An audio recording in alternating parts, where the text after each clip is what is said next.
Bismillahirrahmanirrahim. Assalamualaikum warahmatullahi wabarakatuh. Oke, teman-teman, kita hari ini tidak membahas mata kuliah. Kita membahas pada kasusnya atau case-nya, dimana kita akan berdiskusi bagaimana sih hate speech dalam perspektif hukum Indonesia. Kita mulai dari hate speech. Apa sih hate speech atau dikenal di Indonesia itu ujaran kebencian, yang mana saya lihat beberapa tahun terakhir ini banyak ya dari ujaran kebencian ini langsung kebanyakan kayaknya dijerat oleh ITE. Sebenarnya bagaimana sih di dalam ITE ini? Apakah memang seperti itu? Apakah memang di dalam ITE dikatakan banyak pasal-pasal karet? Gitu. Langsung saja dari awal, saya serahkan ke Pak Zain. Mungkin sebelum ke saya ya, kita kebetulan bertiga ini ya. Ke saya, kemudian Mas Oos, ini ada Mas Fikri ya. Mas Fikri ini kita ajak karena beliaunya ini juga sering mengamati persoalan-persoalan terkait dugaan terjadinya ujaran kebencian ya, kalau saya sebut tuh hate speech itu ya, yang itu kadang-kadang dihubung-hubungkan dengan freedom speech ya, dan itu tidak sama ya. Jadi sekali lagi dua istilah yang tidak sama ya. Nah, tapi kita hari ini fokus kepada masalah hate speech-nya atau yang kita sebut dengan ujaran kebencian ya, dalam bahasa undang-undang kita ya, di Undang-Undang Nomor 11 Tahun 2008 Mas Oos ya, tentang ITE ya, sebagaimana diubah dengan Undang-Undang Nomor 19 Tahun 2016 ya, tentang ITE ya. Silakan mungkin bisa dibuka di pasal 28 ayat 1 junto pasal 54 ya. 45 ya, terbalik ya. 45 ya, itu yang secara khusus memang bicara tentang ujaran kebencian Mas. Tapi kalau ujaran kebencian itu kebanyakan bukan di ayat satunya. Kalau ayat satunya lebih kepada berita bohongnya. Kalau yang duanya baru hate speech-nya. Biasanya yang dijerat kemarin itu banyak khusus di 28 ayat 2-nya tentang hate speech-nya. Ya, di pasal 28 ya. Ayat 2. Silakan dibaca, terutama di ayat 2. Ayat satunya dibaca juga nggak apa-apa ya. Karena itu biasanya ada keterhubungan antara ayat 1 dengan ayat kedua ya. Bisa dibaca juga di pasal 45 ya. 45. Itu sanksi hukumnya di sana. Nah, Mas Oos ini lebih paham tentang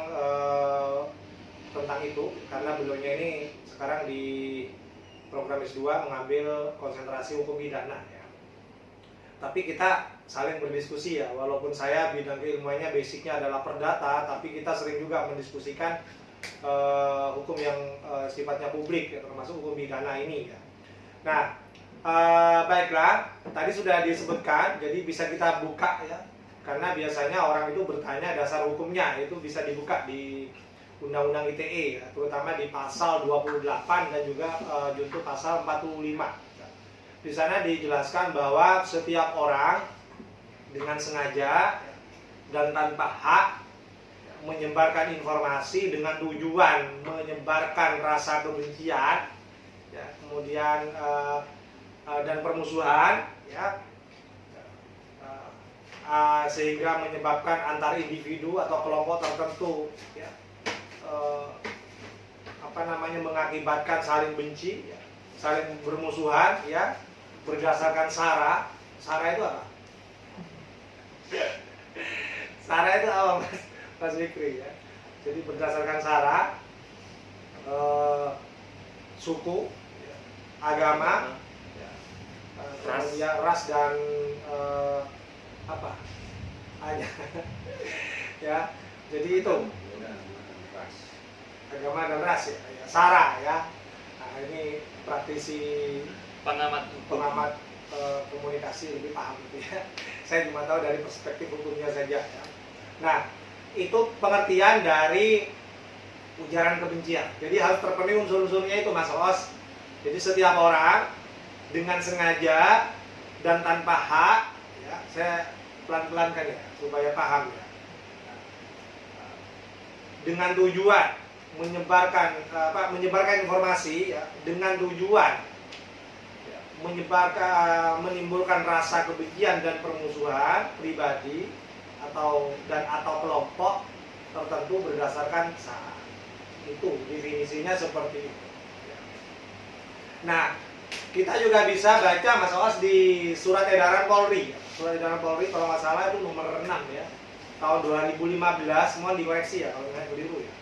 Di sana Pak Kapolri juga mengkualifikasi bentuk-bentuk ujaran kebencian, baik yang ada di dalam KUHP maupun yang di luar KUHP.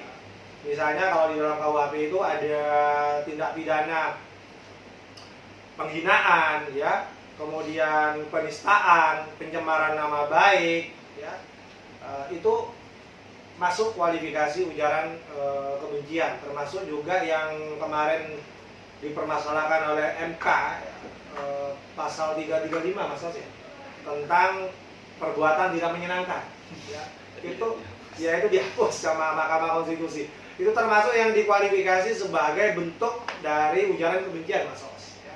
Itu pasal 335. 335 itu dihapus atau dibatalkan ya sama MK karena memang sulit diukur Mas Sos.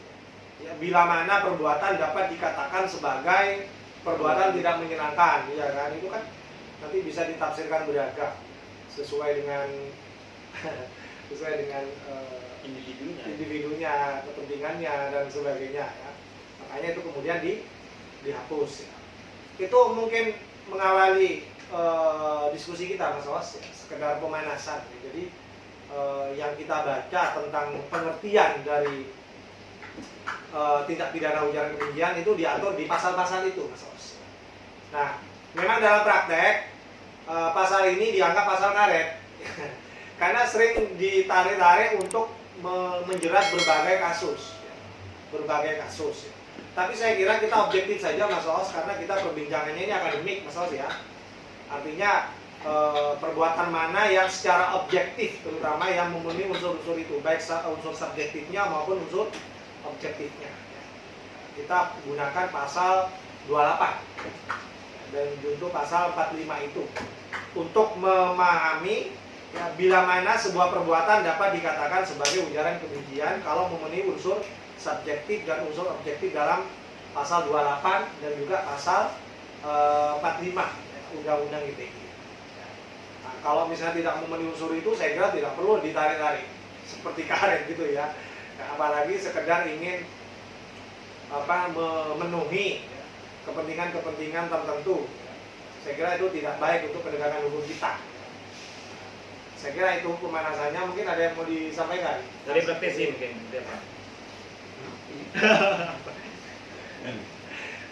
Kalau saya sih sebenarnya masih belum ada sampai hari ini karena memang kalau mau melihat di perkembangan media sosial hari ini,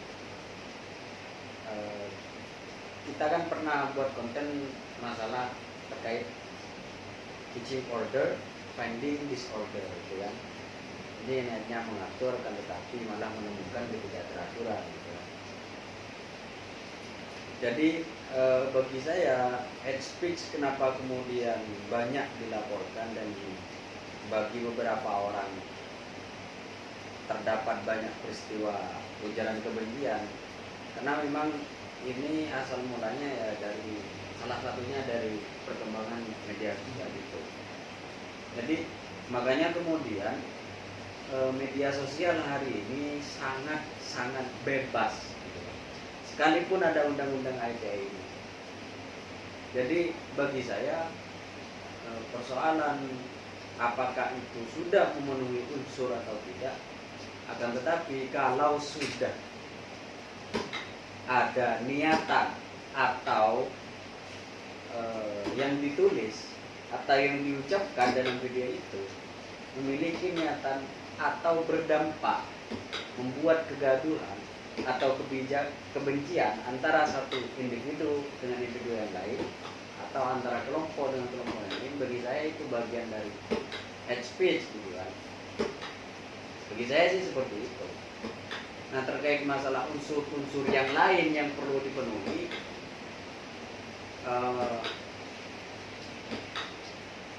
saya kira yang paling penting adalah bagaimana ujaran kebencian itu tidak terjadi lagi. Kenapa? Karena satu unsur saja sudah menimbulkan dampak yang besar sih. Terbukti hari ini kan masyarakat sudah mulai dipetak-petakkan. Ini Madura, ini Jawa, kamu Papua, saya Jakarta, kan gitu-gitu sudah. Kamu Artinya Kristen, kami Islam, gitu-gitu. rasa bineka tunggal ika ini ikut berkurang kan? Iya. Ya memang ini problem ya. Di satu sisi kita ingin memiliki hukum yang sesuai dengan perkembangan zaman ya. Karena sekarang zamannya serba digital, semuanya bisa disampaikan dengan apa-apa saja yang dengan berbasis digital itu ya. Nah makanya kemudian muncul Undang-Undang ITE yang salah satunya mengatur tentang larangan melakukan perbuatan yang namanya ujaran kebencian. Sebenarnya undang-undang ini kan diciptakan dalam rangka untuk mengikuti perkembangan zaman yang serba digital ini, yang serba bermedsos ini, ya kan? Nah, cuman sekali lagi memang tidak cukup hukumnya baik. Ya. Saya yakin sebenarnya hukum itu diciptakan awalnya niatnya baik, ya. Nah, tapi sekali lagi itu tidak cukup, karena kalau berbicara penegakan hukum itu kan tidak cukup hukumnya yang baik, ya kan? Tapi penegak hukumnya juga harus baik, artinya harus paham betul dan berintegritas dan objektif betul ya, memahami unsur-unsur dalam tindak pidana ujaran kebencian ini. Tidak boleh dipengaruhi hal-hal di luar hukum. Nah, kemudian juga masyarakatnya juga, unsur masyarakatnya juga ya, dan kulturnya juga mendukung tidak. Sekarang kan masyarakat kita sangat sensitif ya. Apa-apa bisa dilaporkan dengan mudah ya. Nah, saya kira ini juga harus dipahami ya, untuk mengurai permasalahan yang terjadi saat ini ya, terkait begitu mudahnya orang melaporkan ucapan apapun ya yang itu dianggap menyinggung ya kelompok tertentu, kemudian bisa dilaporkan sebagai dugaan terjadinya ujaran kebencian ya. Nah itu menurut saya, tapi begini Mas Fikri sama Mas Oos ya, mungkin ke depan kita juga perlu memahami bahwa tindak pidana ujaran kebencian ini sebenarnya harus dipahami secara material ya, secara material. Artinya begini, perbuatan itu baru bisa dipidana kalau ada pelakunya, ya kan? Kemudian ada wujud perbuatannya, dan kemudian ada akibat hukumnya, ya kan? Nah, itu harus ada hubungan kausa ya, antara pelakunya, antara wujud perbuatannya dan akibat hukumnya, itu harus ada hubungan kausa. Ya, baru kita bisa melaporkannya secara pidana. Ya. Nah, seperti tadi itu, setiap orang, ya, dalam definisi yang pasal berapa tadi? Pasal 28 itu ya, setiap orang dengan sengaja dan tanpa hak menyebarkan informasi, ya kan? Ini jelas, ya pelakunya setiap orang, ya kan? Dengan sengaja atau tanpa hak, ini bicara niatnya kalau dalam bahasa agama, ya kan? Menyebarkan informasi ini perbuatannya, ada wujud perbuatannya, iya kan? Dengan tujuan, nah ini bicara akibat hukumnya juga Mas Oos ya, dengan tujuan ya menyebarkan atau menimbulkan rasa kebencian dan permusuhan ya individu dan atau kelompok ya, berdasarkan sara. Artinya apa? Ada akibat yang secara material harus nyata terjadi Mas Oos ya. Tapi gini, kita lihat dari muatan materialnya di undang itu kan tadi ada bahasa tanpa hak, berarti ada yang berhak di sini untuk menyebarkan kebencian, atau gimana ini? Enggak, maksudnya tanpa hak itu yang bersangkutan yang melakukan perbuatan menyebarkan informasi itu memang tanpa hak, ya. Tidak didasarkan pada haknya yang benar. Ya. Ya, seperti sekarang misalnya kalau kita lihat orang bermedsos itu kan dengan mudahnya sekali ya, tanpa hak dia menyebarkan informasi. Padahal dia tidak berhak untuk menyebarkan informasi itu, tapi dia terbawa untuk ikut menyebarkan informasi itu, ya kan? Nah, apalagi nanti dirubah diedit ya kan sampai berubah dari aslinya itu kan. Itu menurut saya menyebarkan tanpa hak. Salah satu kategori itu tanpa hak, dia menyebarkan begitu saja. Ya, apa yang dia baca dari orang lain ya tanpa hak kemudian disebarkan begitu. Dan itu kemudian mengakibatkan terjadinya tujuan tadi, ya, menimbulkan yang namanya kebencian, rasa benci dan juga permusuhan. Jadi harus ada akibatnya ini. Jadi secara material harus nyata terjadi akibat dari perbuatan menyebarkan informasi. Akibat menyebarkan informasi itu terjadi yang namanya rasa benci dan permusuhan pribadi dan kelompok tertentu berdasarkan sara. Itu harus dipahami secara material begitu. Nah, kalau tidak terjadi itu, saya kira tidak layak untuk dilaporkan sebagai perbuatan ujaran kebencian. Ya. Ini menurut saya masukan kepada teman-teman penegak hukum ya. Jadi kalau sudah terpenuhi semua unsurnya, termasuk akibat hukumnya nyata terjadi secara material, memang terjadi ada melahirkan rasa benci dan permusuhan, ya saya kira itu patut untuk dilaporkan, dijerat dengan pasal ini. Tapi kalau tidak, kalau cuma mengada-ngada berdasarkan persepsi, ya, apalagi ini belum melakukan, sudah divonis duluan, ya kan? Ini belum melakukan ya, belum melakukan apa-apa, tapi sudah divonis duluan. Nah ini pasti akan menyebarkan ujaran kebencian misalnya kan. Saya kira ini menurut perspektif undang-undang kita masih belum bisa dikualifikasi sebagai perbuatan ujaran kebencian yang patut dilaporkan. Jadi harus itu. Jadi harus ada wujud perbuatannya, harus ada akibatnya. Jadi secara material perbuatan dan akibatnya itu nyata terjadi. Baru bisa kita laporkan sebagai tindak pidana ujaran kebencian. Saya kira itu Mas Os ya. Supaya masyarakat kita tahu unsur apa saja yang harus ada dalam tindak pidana ujaran kebencian, supaya tidak semudah-mudahnya melaporkan hal-hal yang belum jelas. Menurut saya seperti itu. Mungkin ada yang mau disampaikan, Mas Os? Nah, mungkin saya lebih kepada implementasinya. Jadi apa yang ada ketika kita melihat kasus dari penyebaran ini, saya melihat ini yang ditangkap ini kebanyakan bukan yang otaknya, artinya bukan pemeran utamanya yang ditangkap. Karena saya lihat ini sedikit transisi. Si A, B, C. Nah, ketika si C bermasalah dengan hukum, artinya dari si C ini ada yang dirugikan karena perbuatannya. Padahal otak yang sebenarnya ini di A. Nah, ini jarang sekali dalam kepolisian itu dicari sampai ke akar-akarnya. Hingga makanya dari itu yang semula kita mau, gitu, penegak hukum kita mau memberantas. Nah, karena sarangnya belum diberantas, akhirnya kan bisa menyerahkan lagi, gitu kan.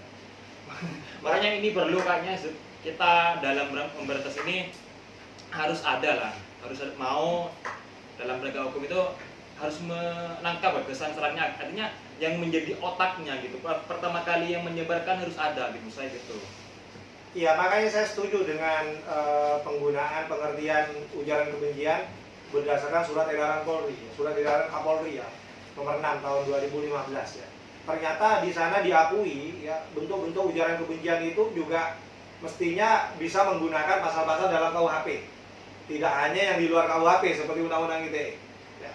Jadi Kapolri memahami dengan surat edarannya itu ternyata bentuk-bentuk ujaran kebencian itu juga diatur dalam KUHP. Ya. Nah, saya kira ada beberapa pasal yang bisa kita gunakan dalam KUHP untuk membantu menjerat ujaran kebencian ini. Tidak terbatas sebagaimana hanya diatur dalam pasal 28 dan pasal 45 Undang-Undang ITE. Ya. Artinya apa? Teman-teman penegak hukum dia bisa menggunakan pasal-pasal lain, termasuk pasal yang ada dalam KUHP, Mas Os. Ya, misalnya kalau mau cari pasal-pasal lainnya bisa kan, ada juga tentang tindak pidana penyertaan, ya kan? Itu kan bisa juga kita gunakan. Betapa tindak pidana itu bisa dilakukan secara bersama-sama, secara berantai, dengan kualifikasi penyertaan itu, ya kan? Jadi dari hulu sampai hilir, apa kebalik ya? Hilir sampai hulu. itu harus ditemukan gitu kan. Gitu. Jadi saya setuju dengan itu. Makanya di SE itu kalau itu bentuk-bentuk ujaran kebencian sebagaimana diatur dalam KUHP maupun di luar KUHP itu terbukti ya, menimbulkan akibat hukum berupa diskriminasi, berupa kekerasan, hilangnya nyawa, konflik sosial ya, itu patut diduga bahwa itu termasuk yang namanya ujaran kebencian. Itu di SE nomor 6 tahun 2015 saya baca. Ya. Saya kira itu sudah langkah yang konkret ya untuk menerjemahkan ya, ketentuan tentang ujaran kebencian secara teknis ya, bisa dijadikan pedoman oleh para penyidik kita. Ya. Saya kira seperti itu. Cuman itu saran saya, itu harus dipahami secara material loh ya. Karena saya berkali-kali bilang sama teman-teman polisi, baik mahasiswa saya di S1 maupun di S2 ya, teman-teman Polri, kita sering ingatkan, itu harus dipahami secara material ya. Jangan cuman persepsi, dugaan, opini, nggak bisa ya. Itu harus benar-benar secara material terpenuhi unsurnya ya. Tidak hanya perbuatannya, tapi juga akibat hukumnya memang itu secara material terjadi. Mengakibatkan apa? Mengakibatkan konflik sosial, mengakibatkan terjadinya saling membenci, ya, saling bermusuhan, ya kan? Itu harus terjadi. Kalau itu tidak terjadi, saya kira kita buang-buang tenaga dan pikiran, ya. Kalau harus setiap laporan itu harus diurus semua, ya kan? Capek itu, ya, penegak hukum kita, ya. Ya, apalagi melayani masyarakat yang memang sekarang sangat-sangat sensitif. Sedikit tersinggung saja bisa lapor ya. Dengan menggunakan pasal karet itu. Betul. Makanya MK itu membatalkan ya, pasal 335 itu ya, tentang tindak pidana perbuatan tidak menyenangkan, karena itu memang sulit diukur, Mas Os. Bahkan di negara-negara yang maju demokrasinya, pasal-pasal tentang penghinaan, pencemaran nama baik, ya, perbuatan tidak menyenangkan itu tidak masuk dalam hukum publik, itu masuk di privat. Itu di negara-negara maju ya. Kenapa? Karena itu dianggap akan mengganggu kemajuan demokrasinya. Ya. Sehingga pasal-pasal tentang penghinaan, pencemaran nama baik, ya, perbuatan tidak menyenangkan, kalau di negara-negara maju demokrasinya itu nggak dipakai, itu masuk di ranah privat. Biarlah secara privat, secara pribadi mereka yang dicemarkan nama baiknya ya dia yang melaporkan. Nah, tidak masuk di dalam hukum publik. Nah, kalau kita ini kan masih masuk di hukum publik, ya kan? Makanya itu harus dilaporkan karena itu delik aduan kan. Kalau nama baik itu kan delik aduan, harus orang yang dicemarkan nama baiknya yang harus melaporkan. Secara teori seperti itu, bukan orang lain. Kenapa? Ini delik aduan, harus yang bersangkutan yang mengadukan. Nah, jadi ini menurut saya bedanya kita dengan negara-negara yang mengaku maju demokrasinya. Ya, kalau mereka menganggapnya itu tidak perlu dimasukkan ke hukum publik, itu masuk di hukum privat saja. Tapi di kita ini masuk hukum publik, cuman hukum publiknya ini kita masuk kualifikasi sebagai delik aduan. Ya sebenarnya privat juga sih. Artinya apa? Yang boleh mengadukan kan pribadi yang bersangkutan, ya kan. Tapi kan ada beberapa kasus itu dia sebenarnya kan yang bukan dia yang melaporkan, tapi kayak perkumpulan-perkumpulan yang katakanlah bahasanya itu peduli komunitas si A, peduli ini kan, itu kan sebenarnya kan bukan dianya, bukan si A-nya yang melaporkan. Hal ini kan jadi penegak hukum itu harus selektif. Benar-benar kalau ini delik aduan berarti orangnya kan, bukan perkumpulannya gitu kan. Jadi harus apa ya? Para penegak hukum ini harus mengerti lah tentang bagaimana isi atau materinya di dalam undang-undang itu. Dan saya lihat sebenarnya kalau di Indonesia ini kan memang ada ITE, bagaimana mengawasi di dunia cyber law. Kalau saya lihat dari beberapa kasus itu, sebenarnya kalau dikembalikan kepada filosofisnya undang-undang ITE, itu tidak bisa kita kenakan pasal 28 ayat 2 pada undang-undang ITE, karena undang-undang ITE ini pada filosofisnya itu sebenarnya kan bagaimana mengamankan dunia cyber di dunia e-commerce. Makanya kan ada bahasa di undang ini ITE, informasi dan transaksi elektronik. Ya, jadi kalau dikembalikan pada asas filosofisnya sebenarnya itu tidak bisa dikenakan ITE. Menurut saya seperti itu. Ya, itu di pasal berapa ya? Pasal 28 juga ya. Iya. Kalau itu akibat hukumnya merugikan konsumen. Ya, karena Iya kan? pada dasarnya undang-undang ITE ini dibuat untuk mengamankan dunia cyber e-commerce. Bukan pada perbuatan yang sebenarnya saya bilang, bukan seperti itu sebenarnya. Ya, memang ada istilah-istilah yang itu sebenarnya lebih dekat dengan hukum perdata. Ya, atau Ya bahkan ke pidana KUHP aja gitu pasal. Jangan ke undang-undang ITE. Jadi kalau bicara transaksi e-commerce itu kan sebenarnya transaksi keperdataan ya. Jadi tapi memang ada beberapa pasal yang bisa ditarik ke pidana Mas Awas ya. Pidana perdata. Ya, makanya ada istilah-istilah yang misalnya menimbulkan tadi ujaran kebencian ya. Ada tindak pidana ujaran kebencian ya. Sehingga kemudian mengakibatkan akibat menyebarkan informasi ya, yang keliru, yang hoax misalnya, ya, kemudian menimbulkan rasa kebencian itu, menimbulkan permusuhan ya kan. Kemudian ini ditarik ke ranah pidana Mas Awas ya. Iya. Ya, walaupun katanya Mas Awas tadi filosofi dasarnya sebenarnya itu kan sebenarnya untuk melindungi pihak-pihak yang bertransaksi di dunia maya. Iya, transaksi elektronik. Iya, nah itu mungkin biar kita juga tahu ya dasar filosofis dari pembentukan undang-undang ITE itu. Ya. Saya kira itu Mas Fikri mungkin ada yang mau disampaikan. Kalau saya pribadi sih yang agak mengganjal terkait persoalan bahwa yang harus ketika ada ujaran kebencian yang harus melaporkan itu harus pihak yang korban. Nah, harus korban.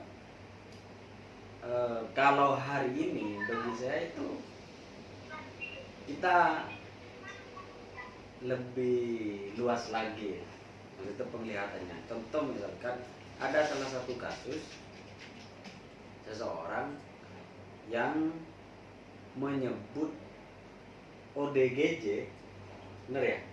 Ya, Orang dalam gangguan jiwa. Kemudian diucapkan dengan orang gila, bukan ODGJ.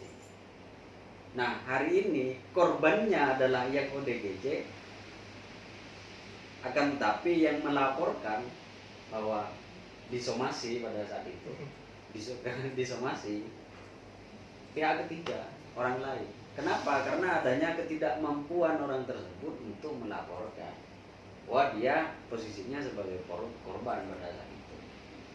Nah, itu yang kedua. Yang pertama. Yang kedua, ketidakmampuan dalam melaporkan tindakan ujaran kebencian bagi mereka yang dirinya sebagai korban. Itu banyak orang yang begitu kan. Sehingga bagi saya sah-sah saja ketika ada orang pihak ketiga yang merasa iba dan mencoba untuk memberikan bantuan hukum atas tindakan orang lain yang menghina mereka. Saya kira sah-sah saja gitu. Yang terpenting adalah ketika melaporkan ke pihak yang berwenang, pihak pelapor bisa membuktikan bahwa telah terjadi ujaran kebencian, buktinya ada dan terpenuhi unsurnya. Saya kira itu aja. Tapi kalau berbicara tentang tindak pidana ya, kalau delik itu kan ketika tadi kan delik aduan. Kalau delik aduan itu memang harus orangnya yang menjadi korban yang melaporkan. Kalau misalkan pihak ketiga ini mau memberikan bantuan hukum nggak apa-apa silakan. Tapi ketika dalam pelaporannya memang harus orangnya yang bersangkutan, artinya yang menjadi korban gitu, bukan pihak ketiga yang melaporkan karena merasa iba saya melaporkan dia tanpa sepengetahuan dia atau dia itu nggak tahu itu memang dilaporkan. Padahal orangnya saja itu biasa aja gitu. Sudah mengapain gitu. Ya kita bicara pada asasnya ya. Iya. Artinya bicara yang semestinya bicara secara normatif ya, atau teoritis juga bisa lah ya. Artinya begini, memang secara teoritis atau kalau bahasa saya tadi pada asasnya, kalau delik aduan itu memang harus yang bersangkutan yang mengadukan ya. Jadi tidak boleh orang lain ya. seandainya ada orang lain peduli untuk membantu melaporkan, saya kira itu baik juga Mas Wawas ya. Ya kan sekarang sudah ada mekanisme untuk mengadvokasi ya. Iya, advokasi. Mengadvokasi ya, membantu atau memberikan bantuan hukum, iya kan? Ya Pembina tinggal ya tinggal dilakukan saja prosedurnya. Misalnya dia bisa bertindak sebagai kuasa hukumnya, ya kan?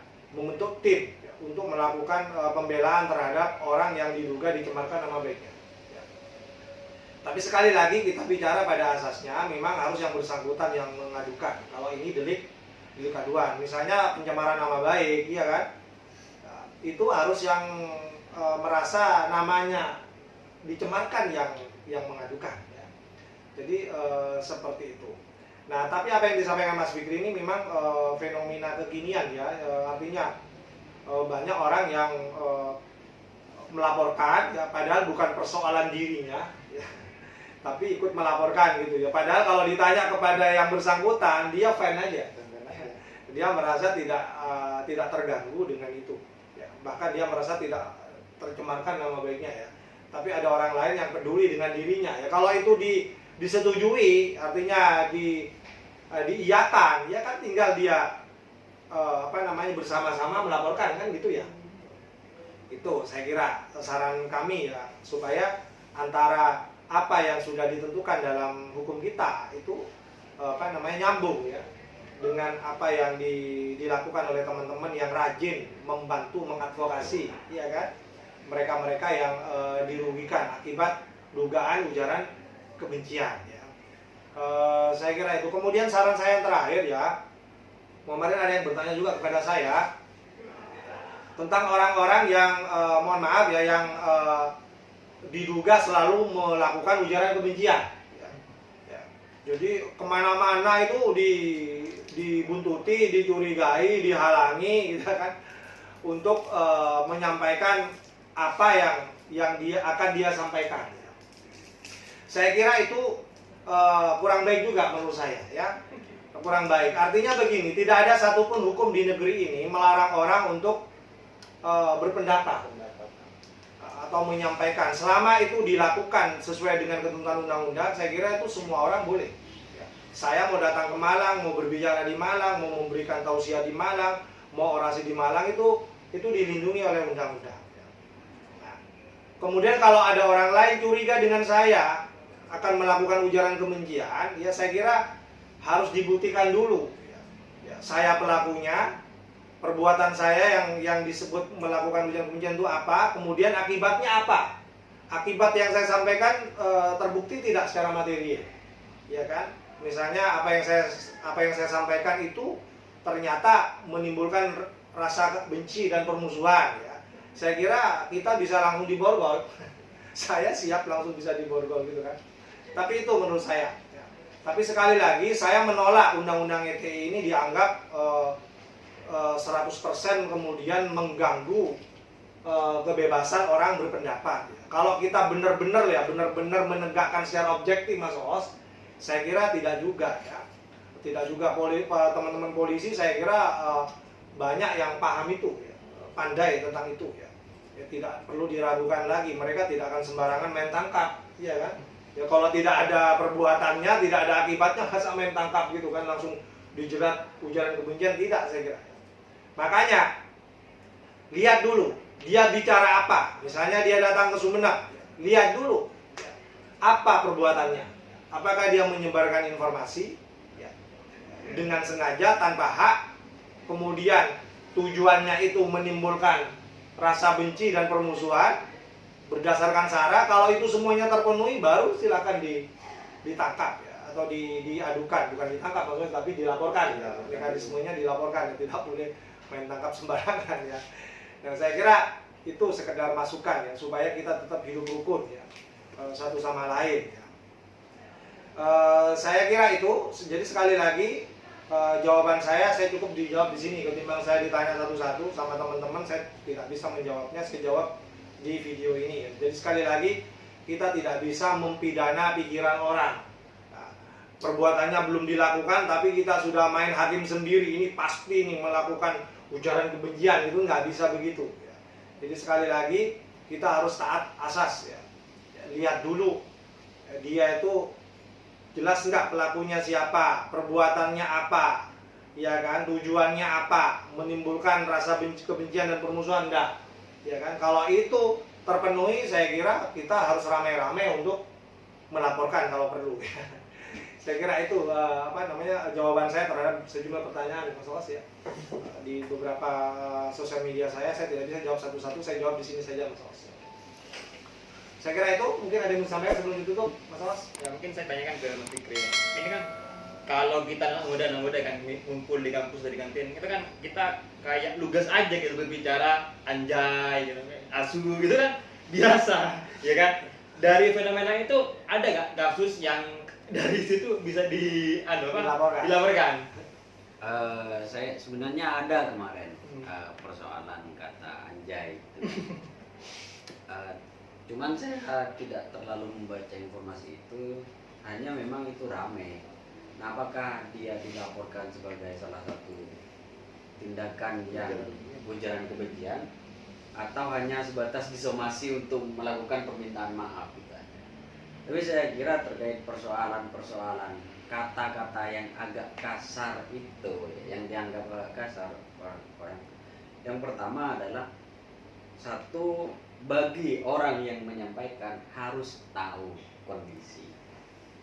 Nah, jadi jangan kemudian sembarangan menyampaikan di media sosial. Bagi saya sih itu.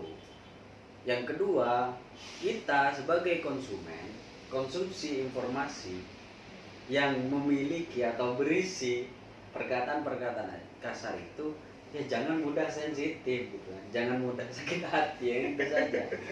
Karena dari beberapa pegiat media sosial yang ada di Indonesia ini, ada salah satu tokoh masyarakat, kalau di Instagram itu namanya Presiden Jancukers, Mbah Sujiwoto. Beliau kan sering menggunakan bahasa jancuk gitu kan. Nah, mungkin bagi orang-orang seperti kita menggunakan bahasa itu, kita bisa dilaporkan, bahkan bisa dipidana dan dipenjara. Tapi bagi Mbah Sujiwoto gitu kan, biasa-biasa saja menggunakan bahasa itu gitu. Karena semua orang sudah paham gitu, siapa dia, kemudian konsumen followernya Mbak Sugioto itu yang paham gitu bahwa itu adalah istilah yang memang sering digunakan dan bukan untuk menjudge orang lain atau mau menghina orang lain. Jadi kondisi di tertentu itu kita harus bisa membaca kondisi. Apakah kemudian jika saya menyampaikan hal ini akan menyakiti atau dianggap sebagai ujaran kebencian oleh orang lain, kita harus bisa membaca hal itu. Makanya bermedia sosial itu memang penting untuk diberikan kepada masyarakat. Saya kira itu. Ya itu kan saya lihat memang ya seperti yang dikatakan kita tadi, tergantung orangnya bagaimana menyampaikan. Jadi sebagai kita masyarakat yang setiap hari bersosial media, ya kita lebih bijak lah dalam bersosial media, jangan sampai dikit-dikit oh ini kayaknya menyakiti hati orang ini. Jadi kita berpikir lah dulu, apakah ini memang seperti ini, kita terus dulu juga ke orangnya gitu. Ya kalau menurut saya begini ya, ini kan belum tentu sama ya, versi yang mengucapkan dengan versi yang mendengarkan, ya kan. Jadi itu yang harus dipahami menurut saya. Jadi versi yang mengucapkan dengan versi yang mendengarkan itu selalu tidak sama, ya kan. Nah, kalau misalnya tadi contohnya Pak Sujiwo Tejo ya, nah, kalau versinya beliau menggunakan istilah jancu itu sesuatu yang biasa, ya kan. Tidak ada unsur perbuatan yang ujaran kebenciannya. Kalau topiknya kita ujaran kebencian ya, tidak ada hubungannya dengan itu. Tapi sekali lagi harus dipahami juga dalam versi yang mendengarkan ya. Saya kira Pak Sujiwo Tejo itu tidak sembarangan juga menggunakan istilah itu ya. Dia juga lihat siapa yang mendengarkan, ya kan. Nah, kalau misalnya yang mendengarkan pada paham semua maksud dan keinginannya, saya kira aman dia dari jeratan hukum. Tapi kalau misalnya dia berbicara di depan orang yang tidak sepenuhnya paham tentang istilah yang digunakan, ya sangat mungkin itu bisa dilaporkan juga. Atau dilaporkan. bisa saja yang mendengarkan dalam kondisi lagi banyak musibah, Jadi merasa dia itu lagi merasa down ya. Dan Di bawah. dalam praktek Mas Oos, Mas Fikri, nah penegak hukum kita ini kalau terjadi perbedaan antara versi yang mengucapkan dengan versi yang mendengarkan, dia pasti akan kembali kepada aturan normatifnya.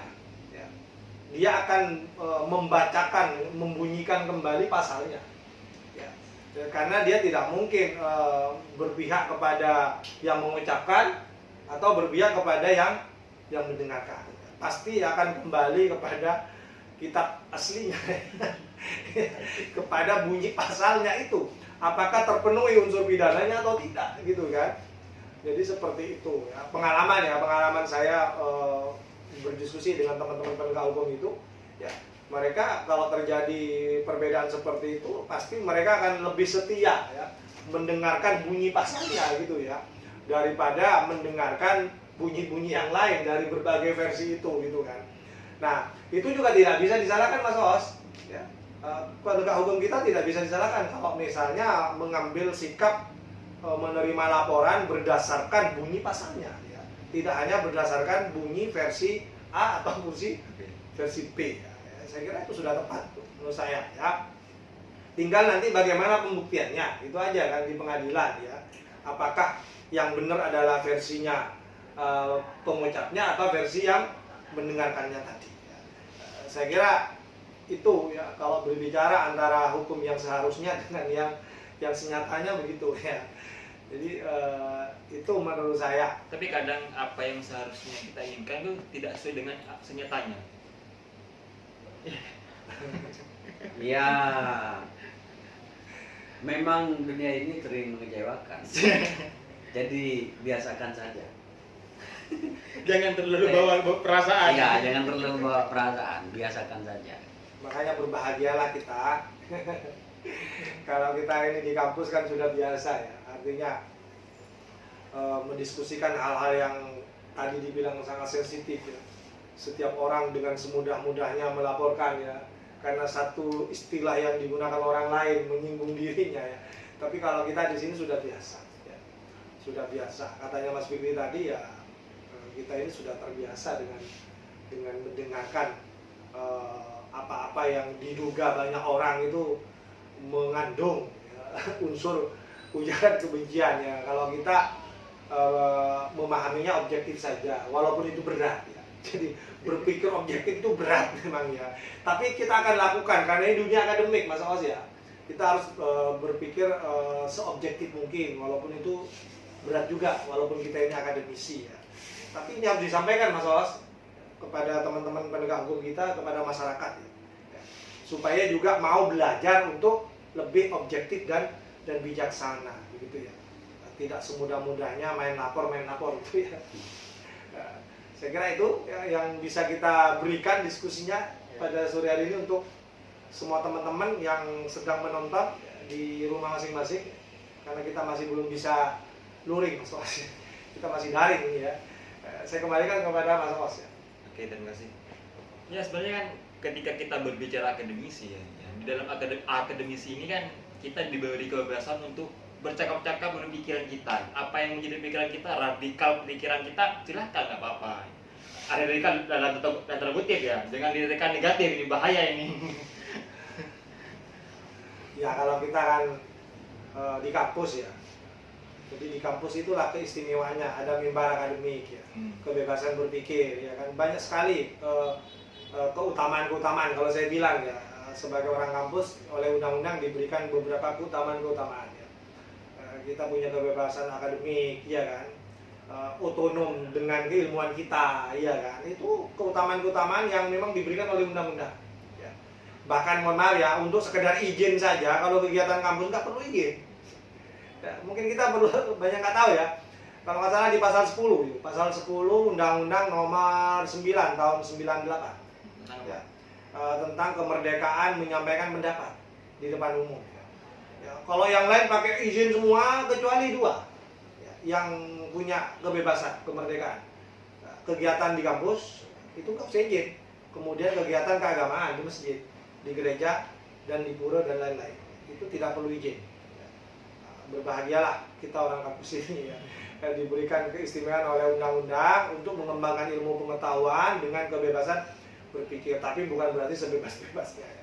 Artinya kebebasan di situ kebebasan berdasarkan hukum, tidak kemudian sebebas-bebasnya. Bukan kebebasan yang kebablasan. Iya, kebebasan berdasarkan hukum gitu. Iya. Karena kita ini negara hukum. gitu loh. Ya.